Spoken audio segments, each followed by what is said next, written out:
अस्सलाम वालेकुम, मैं हूं इशा कासिम। आप देख रहे हैं पीकेआर न्यूज़। सबसे पहले खबर शामिल करते हैं। YSR फाउंडेशन की जानिब से इफ्तार डिनर का एहतमाम किया गया। मज़ीद तफसीलात कंदकोट रिपोर्टर शाहद बलोच की इस रिपोर्ट में।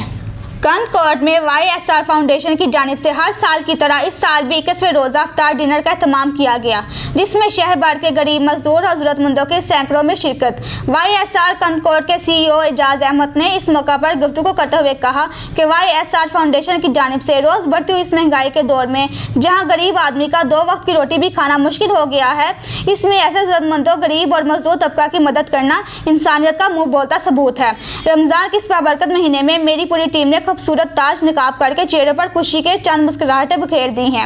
अल्लाह ताला से दुआ है कि हमारी इस काविश को कबूल और मंजूर फरमाए और हमें तमाम ज़रूरतमंदों की हर मुमकिन मदद करते हुए हर साल की तरह इस साल भी रमज़ान मुबारक के 21वें दिन YSR ने तमाम शहरों को इफ्तारी फराहम की और ये सिलसिला जारी रहेगा इंशाअल्लाह।